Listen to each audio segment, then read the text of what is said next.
My name is Earl McKenna. Some nights, when the wind carries that salt smell through my porch, I remember things I'd rather forget. This is one of those stories.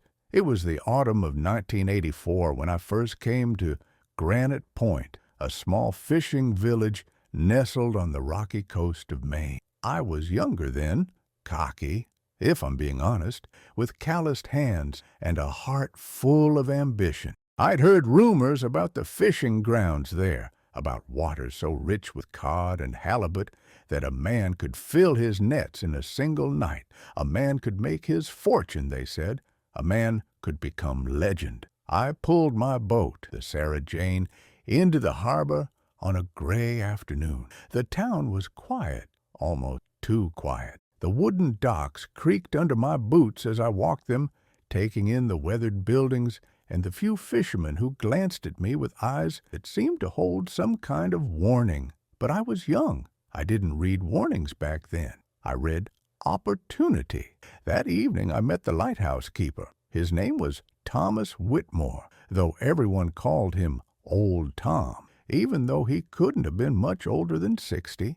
He was thin as driftwood, with a face carved by decades of salts. The lighthouse stood on a rocky promontory north of the harbor, and I'd gone up there to get my bearings, to understand the layout of the coastline. Old Tom was polishing the great lens when I climbed the spiral stairs. He didn't turn around at first, just kept working that cloth, slow, methodical circles. "You're the new fisherman," he said finally. Not a question. "News travels fast," I answered, trying to sound friendly. "In a town this small, it travels before you arrive." He turned to face me then, and I saw something in his eyes that made my chest tighten.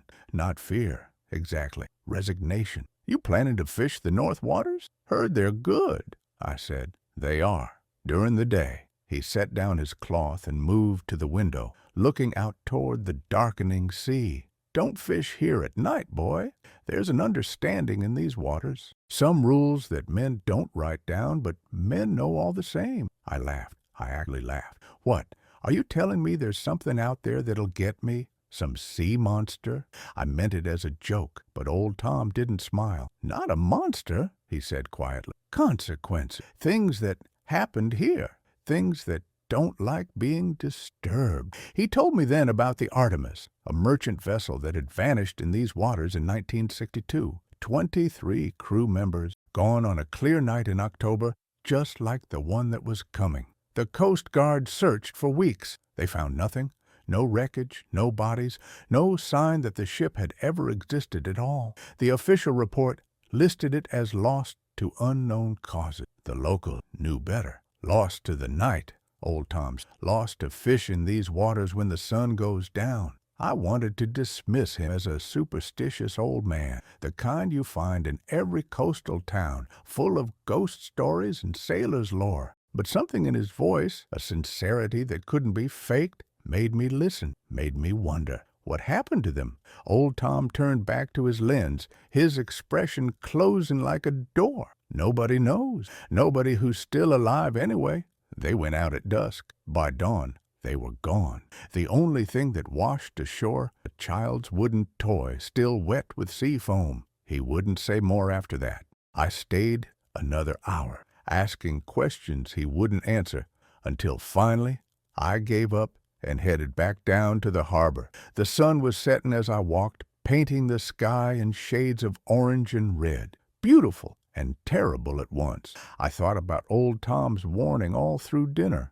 I thought about it as I sat on the deck of the Sarah Jane, watching the stars emerge one by one. And by the time the moon rose full and bright over the water, I'd made my decision. I was going to fish the North Waters at night. Not out of defiance, exactly. More out of that strange mixture of curiosity and ambition that pushes young men to test boundaries they should respect. I told myself it was just superstition, that Old Tom was a lonely old man who'd spent too many years in that lighthouse, letting the sea stories burrow into his mind until he couldn't separate fact from fiction. Besides, I had bills to pay. I had a dream to chase, and Granite Point had the fish. I loaded my nets for sunset, October. The air was cool but calm, almost perfectly still, which should have struck me as odd. Nature rarely offers. As I fired up the engines and began to move out of the harbor, I saw old Tom in the lighthouse window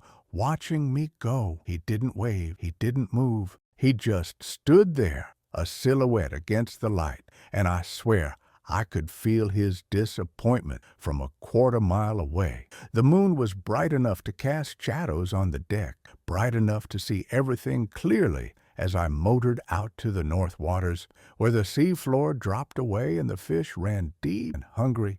I had no idea what was waiting for me out there.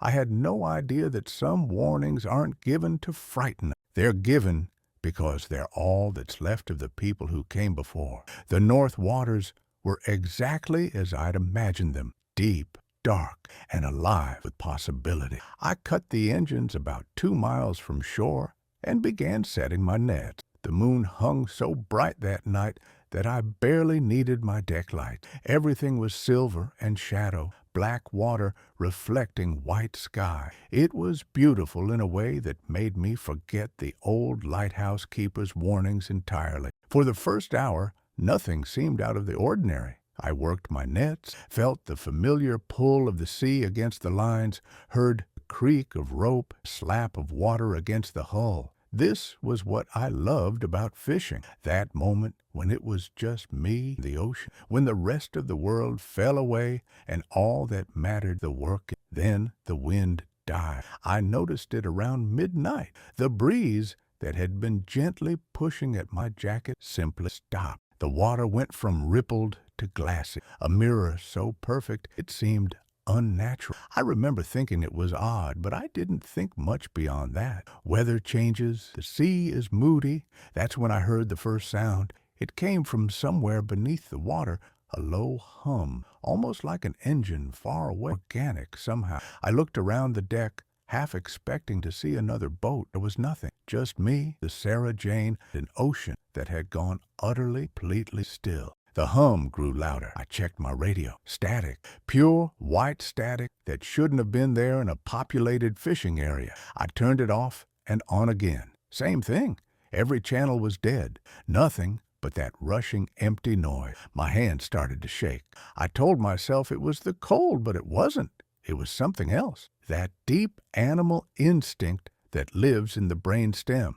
The part of you that remembers when humans weren't the apex predator. The part that says, run. I moved toward the helm to start the engine, and that's when I saw them. Lights. They were in the water about 50 yards off my starboard side, moving slowly, deliberately, just beneath the surface. Not the lights of another boat.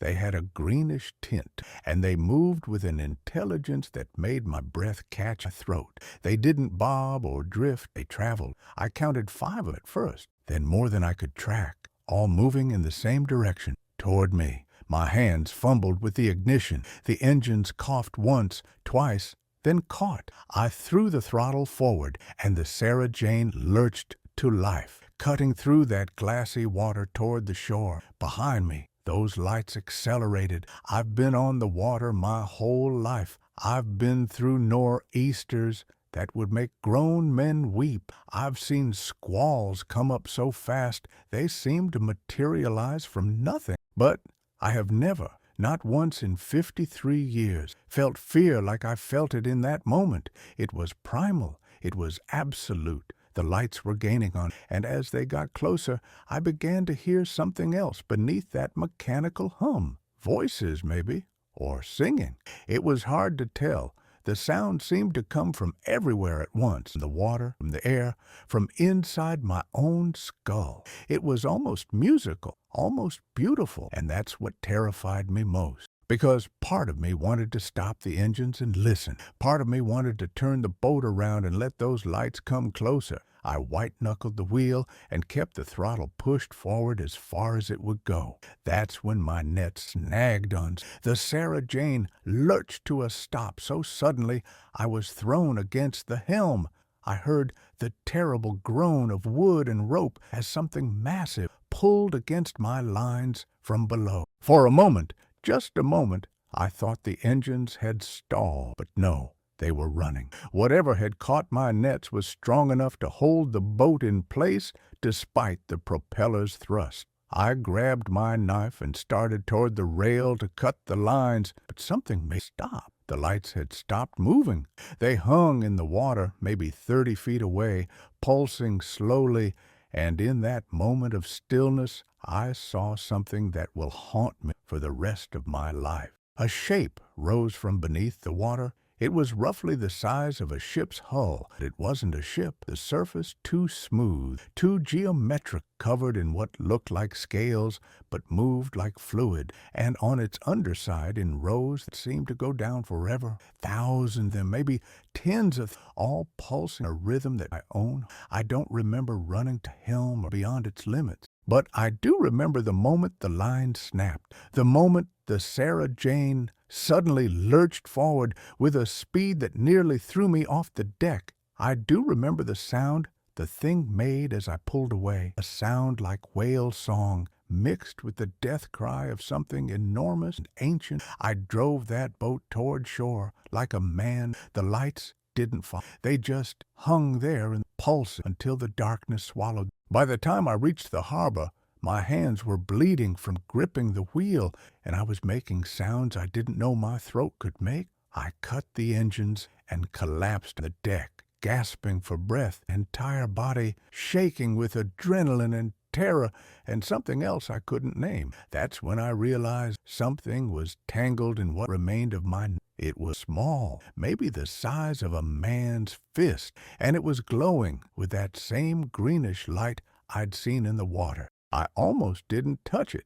Every instinct told me to stay away, to cut it loose and let it sink back in the depths where it belonged. But I needed to know. Some part of me needed to understand what I'd just witnessed. I pulled on the net carefully, hand over hand, and brought it aboard. It was like nothing I'd ever seen. Not quite metal, not quite bone. It was warm to the touch, and it was singing. The same melody I'd heard in the water was coming from this small. Holding it made my teeth ache and my vision blur at the edges. I stumbled toward the wheelhouse with it, every rational part of my brain screaming at me to throw it overboard.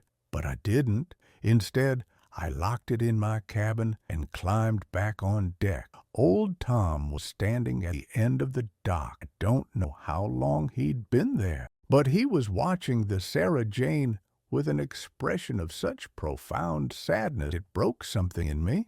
He raised one weathered hand, not in greeting, but in acknowledgement, recognition, the look a man gives you when you've just learned a terrible truth that he'd been trying to spare you from. I tried to climb off the boat and walk to him, but my legs wouldn't support me. I collapsed on the dock instead, and that's where they found me an hour later, a young man, soaked in seawater, unable to speak, clutching an object the old lighthouse keeper immediately took from my hands and locked away in that tower. I never saw that object again, and I never heard old Tom explain to anyone what it was or where it came from. They took me to the hospital in Bar Harbor. The doctors said I was suffering from acute stress, from some kind of panic attack brought on by isolation and exhaustion. They gave me pills that made everything soft and distant, like I was watching my own life through glass. I stayed there for 3 days before I signed myself out against medical advice. I needed to talk to old Tom.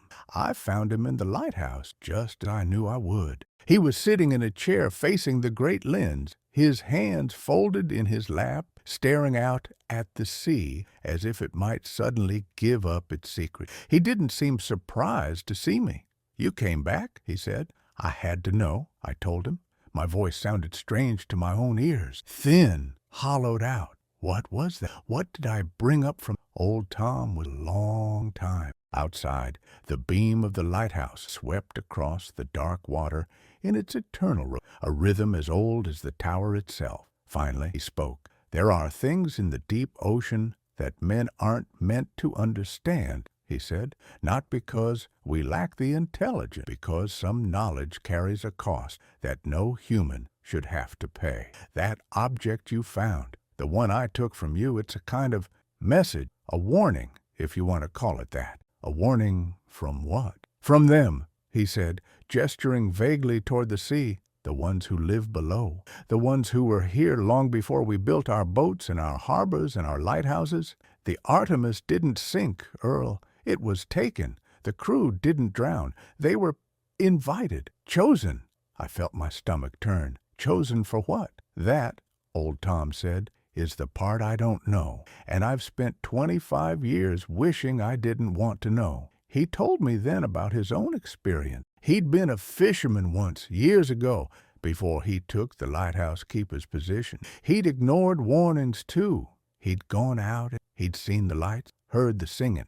But unlike me, he'd gone toward them instead of away. He'd actually seen one of the creatures, seen it clearly with his own eyes in the moonlight. It was beautiful, he whispered. That's what haunts me. It was the most beautiful thing I've ever seen in my life. And I understood, in that moment, why the men on the Artemis didn't try to escape, why they would have wanted to go with it. He showed me a scar on his forearm, long, thin, almost invisible unless you knew to look for it. He said that the creature had touched him there just once, barely a grip. But in that moment of contact, he'd felt everything, every thought the creature had ever had, every emotion, every memory stretching back through centuries, through eons, to a time before the continents separated and the ice ages came and went. It was trying to communicate, he said, trying to tell me something, but our minds aren't built to receive that kind of message. It burned out something inside me.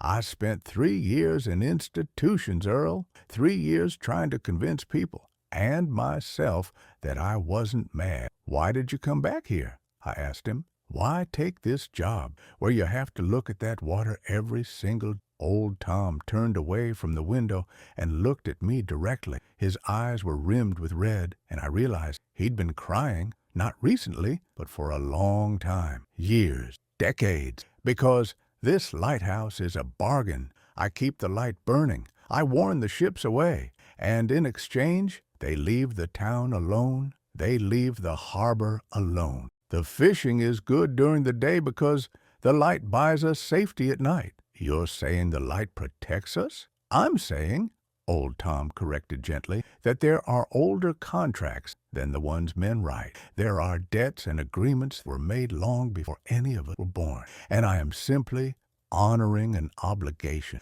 I didn't ask him whose obligation it was or how he'd come to bear it. I think I already knew. I stayed in Granite Point for another week. I repaired the Sarah Jane, replacing the nets that had been damaged the night I ventured out. During the day, I fished the North Waters again, nervous at first, but gradually growing more comfortable. The fishing was, as advertised, exceptional. My nets filled with fat cod and halibut. By the end of the week, I had enough to sell for more money than I'd made in months. But I never fished at night again, and I never forgot what old Tom had told me about the light, about the bargain. On my last evening in Granite Point, I sat with him in the lighthouse and watched the sun set over the water. The sky turned orange, then red, then purple, and finally to a blue so deep it was almost black. And as the darkness settled in completely, old Tom climbed the spiral stairs and tended to the light, making sure its beam was bright, steady, and true. Do you ever regret it? I asked him when he came back down. Taking this job? Being trapped here? He considered the question a long time. Sometimes, he admitted, but then I think about those 23 men on the Artemis, and I think about all the fishermen who come through this harbor, who leave at sunrise and come home before dark, who live good lives and die in their beds instead of answering a call they can't resist. And no, Earl, I don't regret. I left Granite Point the next morning. I never went back, but I never forgot. I kept fishing for another 35 years after that night. I moved around, Florida, the Gulf, eventually back to New England, but never to Granite Point. I made a decent living. I had good years, bad years. I raised a family. I built a life that looked from the outside like any other fisherman, but I always made sure to be back on shore before dark. And sometimes, on quiet nights when the wind carries that salt smell and I'm sitting alone on my porch, I think about what old Tom said about beauty, about how the most dangerous things in this world are often the most beautiful, how the sea itself is beautiful, terrible in equal measure, always promising treasures that come with a price. I think about that object I pulled from the water, glowing with strange green light. I think about where old Tom kept it and what happened to it after he died, which he did, peacefully, in that lighthouse in 1998. I think about whether that light is still burning, whether someone else took up his post and maintained the bargain. I wonder sometimes if they're still down there in deep water, still singing, still waiting for someone foolish enough or curious to answer the call. The sea doesn't give up its secrets easily, you see, but it does give them up eventually. It gives them up to patient men and inquisitive men and young men who think they know better than the old ones. It gives them up in ways that change you forever, that leave marks on your soul even when they don't leave marks on your skin. Old Tom was right. In the end, there are rules that men don't write down, rules written in salt water, starlight, and the spaces between heartbeats. And if you're smart, if you're wise, if you've lived long enough to understand that not every mystery is meant to be solved, you follow those rules. You follow them because the alternative, the price of disobedience, is a far stranger and darker thing than any fisherman should ever have. The warning was real. The farolero knew what he was talking. I should have listened. True wisdom isn't found in challenging the unknown, but in respecting the signs life gives us. Not everything that shines in the darkness was meant to be touched. The warnings of wise men exist because they paid a price that the young can never understand until it's too late. If this story touched your heart, if you felt that chill down your spine when the lights appeared on the water, then you understand why the sea both fascinates and frightens. If you want to hear more stories from an old fisherman who learned to respect the ocean's mysteries, subscribe to the channel and hit that like button, because some stories are meant to be shared and some warnings are meant to be heard.